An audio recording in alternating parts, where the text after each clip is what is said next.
Hi everyone, welcome to our channel. మనం last క్లాస్లో paragraph ట్యాబ్లో ఇందులో ఉన్న ఆప్షన్స్ గురించి తెలుసుకున్నాం. వీటి గురించి అలైన్మెంట్స్, బుల్లెట్స్ అండ్ నెంబరింగ్ గురించి తెలుసుకున్నాం. సో ఈరోజు మనం line spacing, shading, indent, border and క్యూ ఆప్షన్ గురించి తెలుసుకున్నాం. అంటే షో అండ్ హైడ్, అలాగే షార్ట్ ఆప్షన్ గురించి కూడా మనం లైట్ గా తెలుసుకుందాం. అది టేబుల్ క్రియేట్ చేస్తే అది బాగా యూజ్ మనకి డిఫరెన్స్ అనేది తెలుస్తుంది. సో ఇప్పుడు లైన్ స్పేసింగ్ అనేది చూద్దాం. అంటే మనం నోట్స్ లో రాసేటప్పుడు ఒక లైన్ కి కొంచెం స్పేస్ అనేది లీవ్ చేసి రాస్తాం కదా. సో అలాగే ఇక్కడ డాక్యుమెంట్ లో కూడా లైన్ కి స్పేస్ అనేది మనం మెన్షన్ చేయొచ్చు. సో ఇక్కడ పారాగ్రాఫ్ ని సెలెక్ట్ చేస్తున్నాం చూడండి.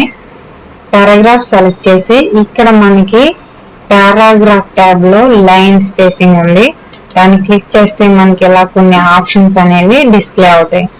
అంటే మనకి ఇప్పుడు ఉన్న ప్రెసెంట్ ఉన్నది 1.15 అనేది ఉంది.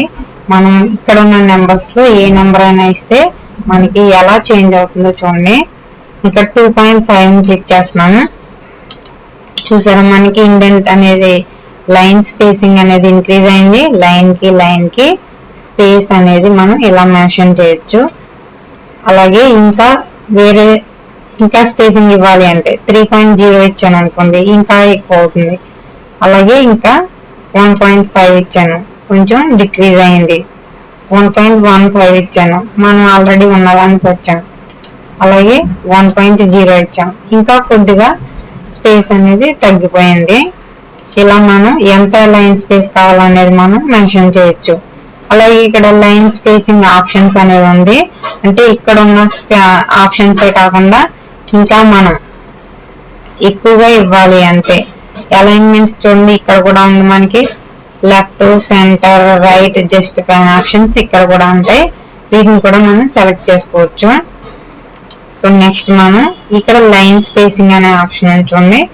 ఇక్కడికి వెళ్ళి అంటే సింగిల్ 1.5 లైన్స్, డబుల్ కావాలా, అట్లీస్ట్ కావాలా, ఎగ్జాక్ట్లీ, మల్టిపుల్ ఏదన్నా మనం క్లిక్ చేసుకోవచ్చు. సింగిల్ అంటే సింగిల్ లైన్ స్పేస్ ఉంటుంది. 1.5 అంటే ఇక్కడ కూడా మనం చేంజ్ అవుతుంది, అబ్జర్వ్ చేయండి. డబుల్ అంటే డబుల్ లైన్ స్పేస్ వస్తుంది. మనం సింగిల్ ఉంచుదాం.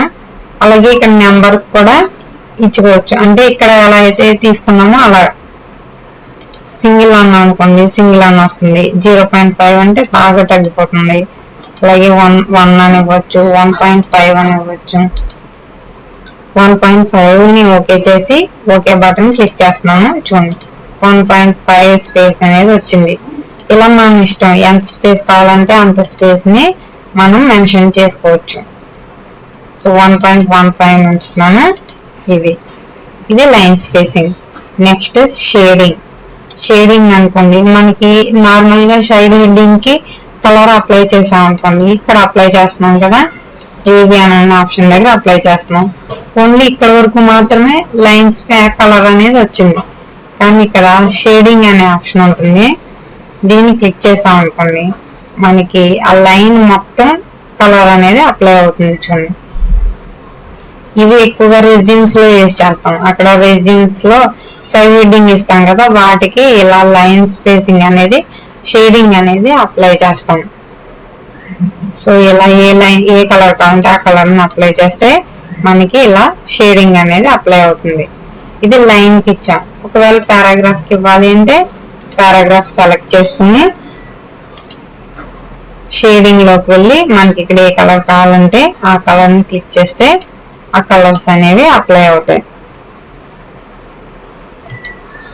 ఇలా ఒకవేళ మనకి కలర్ అవసరం లేదంటే నో కలర్ ని క్లిక్ చేస్తే మనకి కలర్ అనేది రిమూవ్ అవుతుంది. ఇక్కడ రిమూవ్ అవ్వలేదు ఎందుకు అంటే మనం పారాగ్రాఫ్ ని సెలెక్ట్ చేయలేదు. సో సెలెక్ట్ చేసిన తర్వాత షేడింగ్ కి వెళ్ళి నో కలర్ ని క్లిక్ చేస్తే కలర్ అనే ఆప్షన్ రిమూవ్ అవుతుంది. సో ఇది కూడా కలర్ అవసరం లేదు అంటే సెలెక్ట్ చేసి షేడింగ్ కి వెళ్ళి నో కలర్ ని క్లిక్ చేస్తే కలర్ అనేది రిమూవ్ అవుతుంది. సో నెక్స్ట్ ఇది షేడింగ్. నెక్స్ట్ మనకి ఇక్కడ లైన్ అనే బార్డర్ అనే ఆప్షన్ ఉంటుంది. దీన్ని క్లిక్ చేస్తే కనుక ఇక్కడ మనకి నెంబర్ ఆఫ్ బార్డర్స్ అనేవి ఉంటాయి. మనం కర్సర్ ఎక్కడైతే ఉందో ఆ ప్లేస్ లో బాటమ్ బార్డర్ క్లిక్ చేస్తే బాటమ్ ఒక బార్డర్ వస్తుంది. అలాగే టాప్ లో కావాలంటే టాప్ క్లిక్ చేయాలి, టాప్ లో అప్లై అవుతుంది. అలాగే లెఫ్ట్ సైడ్ కావాలంటే లెఫ్ట్, రైట్ సైడ్ కావాలంటే రైట్ బార్డర్ అనేది వస్తుంది. అంటే ఇది ఈక్వల్ ఒకేసారి కాకుండా ఒక్కొక్క స్టెప్ ని చేసుకుంటూ వెళ్తుంది. అదే నో బార్డర్ క్లిక్ చేస్తే బార్డర్ అనేది రిమూవ్ అవుతుంది. అలాగే ఆల్ బార్డర్స్ అంటే దానికి ఒకేసారి బార్డర్స్ అప్లై అవుతుంది. నెక్స్ట్ ఇక్కడ మనం ఈ బార్డర్స్ సరిపోతుంది. ఇదే మనం పారాగ్రాఫ్ అప్లై చేయాలనుకోండి, ఇక్కడ మనం కర్సర్ ని క్లిక్ చేసి సేమ్ ఇందాకలాగే బాటమ్ బార్డర్, టాప్ బార్డర్, ఇలా కావాలి ఒకేసారి కావాలి అంటే ఆల్ బార్డర్స్, ఇలా బార్డర్ అనేది వస్తుంది. ఇలా బార్డర్ వచ్చిన తర్వాత వీటికి కూడా షేడింగ్ ఇవ్వాలి అంటే కలర్స్ అనేవి షేడ్ చేసుకోవచ్చు. ఏ కలర్ కావాలంటే ఆ కలర్ ని షేడ్ చేయొచ్చు. కావాలి అంటే ఇవ్వచ్చు, లేదంటే లేదు. సో ఇవి బార్డర్స్.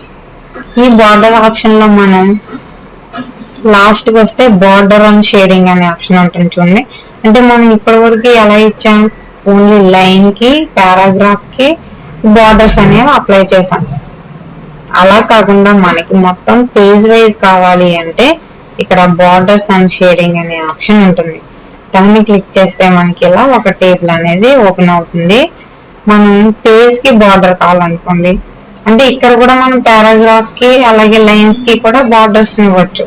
ఒకవేళ పేజ్ కావాలి అంటే పేజ్ బార్డర్ ఆప్షన్ క్లిక్ చేసి మనకి బాక్స్ కావాలంటే బాక్స్ ని సెలెక్ట్ చేసుకుని ఓకే బటన్ క్లిక్ చేస్తే మనకి ఇలా ఎన్ని పేజెస్ అయితే ఓపెన్ అయి ఉంటాయో అన్ని పేజెస్ కి కూడా ఇలా బార్డర్స్ అనేవి అప్లై అవుతాయి. అలాగే ఈ బార్డర్స్ కి కూడా స్టైల్స్ అనేవి అప్లై చేసుకోవచ్చు. మళ్ళీ బార్డర్ ఆప్షన్ కి వెళ్ళి బార్డర్స్ అండ్ షేడింగ్ కి వెళ్ళి పేజ్ బార్డర్ లో మనం ఏ స్టైల్స్ అప్లై చేస్తే అవి ఇక్కడ మనకి క్లియర్ గా కనిపిస్తాయి. అబ్జర్వ్ చేయండి. షాడో అన్నాం అంటే మనం ఇచ్చిన బార్డర్ లో షాడో వస్తుంది. అలాగే 3D అప్లై చేస్తే 3D వస్తుంది. ఇక్కడ మనకి లైన్స్ ఉన్నాయి కదా, ఆ లైన్స్ లో కూడా స్టైల్స్ అనేవి అప్లై చేసుకోవచ్చు. చూసారా ఇలా స్టైల్స్ నెంబర్ ఆఫ్ స్టైల్స్ ఉంటాయి. ఏ స్టైల్ కావాలంటే ఆ స్టైల్ ని క్లిక్ చేసి ఓకే చేశారనుకోండి, ఆ స్టైల్స్ అనేవి ఇక్కడ పేజ్ బార్డర్ కి అప్లై అవుతాయి. మనకి ఏ బార్డర్ కావాలంటే ఆ బార్డర్ ని అప్లై చేయొచ్చు. అలాగే ఇంకా వేరే స్టైల్స్ కావాలి అంటే మళ్ళీ పేజ్ బార్డర్ కి వెళ్ళి మళ్ళీ ఇక్కడ ఉన్న బార్డర్స్ ని కూడా వాటికి కలర్స్ అనేవి ఇవ్వచ్చు. చూసారు కలర్స్ చేంజ్ అయినాయి. అలా వేరే కలర్ ఇస్తే వేరే కలర్ లోకి చేంజ్ అవుతాయి. అలాగే మనకి అది బార్డర్ ఉంది కదా, ఆ బార్డర్ లెంత్ ని కూడా ఇంక్రీజ్ చేయొచ్చు, అలాగే డిక్రీజ్ చేసుకోవచ్చు. నార్మల్ బాక్స్ ఇస్తున్నాను, అలాగే నార్మల్ లైన్ ఇస్తున్నాను. ఓకే బటన్ క్లిక్ చేస్తున్నాను. సో నార్మల్ గా వచ్చేసింది. ఇది shade border and shading. Next ఇక్కడ షార్ట్ ఇక్కడ ఇండెంట్ ఆప్షన్ ఉంటుంది. డిక్రీజ్ ఇండెంట్ అంటే మనం ఒక లైన్ నుండి ఒకవేళ ఇక్కడే కర్సర్ పెట్టాను, మనకి ఇండెంట్ కావాలంటే కొంచెం స్పేస్ కావాలి, ఒక ట్యాబ్ స్పేస్ అనేది ఇండెంట్ డిక్రీజ్ అవుతుంది. సో మనకి ఇంక్రీజ్ అవ్వాలంటే ఇది క్లిక్ చేస్తున్నాను చూడండి, అబ్జర్వ్ చేయండి. ఒక్కొక్క ట్యాబ్ స్పేస్ తో మనకి రైట్ సైడ్ మూవ్ అవుతుంది. అదే మళ్ళీ బ్యాక్ చేయాలంటే డిక్రీజ్ ఇండెంట్ క్లిక్ చేస్తున్నాను చూడండి, బ్యాక్ వస్తుంది. సో ఇది ఇక్కడ ఇండెంట్స్. ఇదే మనం షార్ట్ కట్ లో కీబోర్డ్ ద్వారా ప్రెస్ చేయాలనుకోండి, ఇక్కడ కర్సర్ ఉంది కదా, మనం ట్యాబ్ తో కనుక క్లిక్ చేస్తే ఒక్కొక్క స్టెప్ ఫ్రంట్ కి వెళ్తాం చూడండి. ఒకసారి ట్యాబ్ క్లిక్ చేశాను, మళ్ళీ ఇంకొకసారి క్లిక్ చేస్తున్నాను, రైట్ సైడ్ మూవ్ అవుతుంది చూడండి.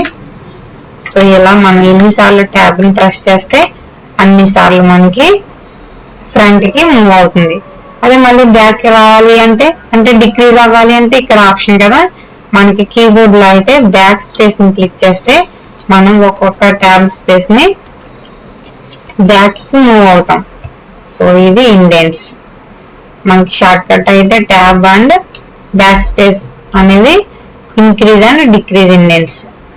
అలాగే ఇక్కడ షార్ట్ అనే ఆప్షన్ ఉంది కదా, ఇది ఎందుకు యూజ్ అవుతుంది అంటే మనకి టేబుల్స్ లో ఉన్నాం అనుకోండి, ఏదైనా అటెండెన్స్ లిస్ట్ లో A to Z మనకి స్టూడెంట్స్ యొక్క లిస్ట్ కావాలి అనుకోండి, అప్పుడు మనకి ఫస్ట్ అందరూ ఒక ఆర్డర్ లో జాయిన్ అవ్వరు కదా, ఏ నేమ్ తో ఉన్న వాళ్ళు, బి నేమ్ తో ఉన్న వాళ్ళు అలా లైన్ లో రారు. ఫస్ట్ జెడ్ తో నేమ్ ఉన్న వాళ్ళు, ఎం నేమ్ తో ఉన్న వాళ్ళు వచ్చారనుకోండి, మనం అలాగే ఎంటర్ చేసుకుంటాం. దాని తర్వాత అంతా నెంబర్స్ మొత్తం స్టూడెంట్స్ అందరూ ఫిల్ అయిన తర్వాత వాటిని అసెండింగ్ ఆర్డర్ లో చేంజ్ చేయాలి అంటే ఈ షార్ట్ అనే ఆప్షన్ యూజ్ అవుతుంది. మనం ఇక్కడ ఎగ్జాంపుల్ ఇలా తీసుకుంటున్నాం. టేబుల్ క్రియేట్ చేసేటప్పుడు ఇది ఎలా యూజ్ అవుతుంది అనేది చూపిస్తాను.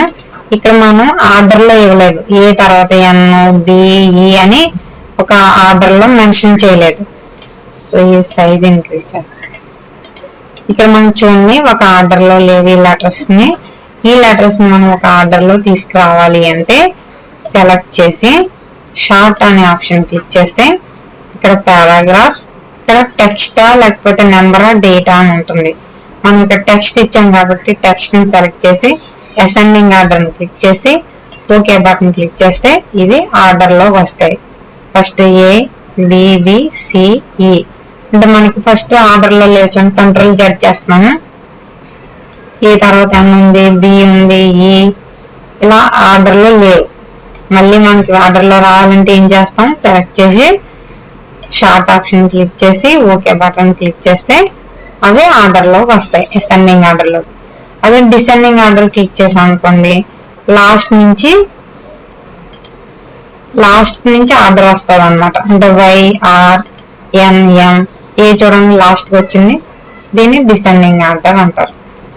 సో ఇది షార్ట్ ఆప్షన్. నెక్స్ట్ ఈ ఆప్షన్ ఏం చూసారా, షో అండ్ హైడ్ అని. అంటే మనం రాసిన పారాగ్రాఫ్స్ కనుక ఒక ఆర్డర్ లో లేదు అంటే ఏదైనా ఎక్కువ స్పేస్ ఇచ్చేసాం అనుకోండి, ఆ స్పేస్ ని మనకి క్లియర్ గా ఈ హైడ్ షో అండ్ హైడ్ అనే ఆప్షన్ చూపిస్తుంది అనమాట. మనకి ఎలా అంటే ఫర్ ఎగ్జాంపుల్ ఇక్కడ నేను స్పేస్ ఎక్కువ ఇచ్చాను అనుకోండి, ఎలా చూపిస్తుందో చూడండి. ఈ పారాగ్రాఫ్ కి కలర్ రిమూవ్ చేద్దాం, షేడింగ్ అనేది ఫిల్ చేశాను. ఇక్కడ మనం ఇప్పుడు క్యూ ఆప్షన్ క్లిక్ చేశాను, ఏమవుతుంది ఇక్కడ అన్ని చూడండి కరెక్ట్ గా ఉన్నాయి అనుకోండి, ఇలా క్యూ ఆప్షన్ అనేది ఇలా ఉంటుంది. జూమ్ ఆప్షన్ చేస్తాం, మీకు క్లియర్ గా కనిపిస్తుంది. ఇక్కడ మీరు అబ్జర్వ్ చేసినట్లయితే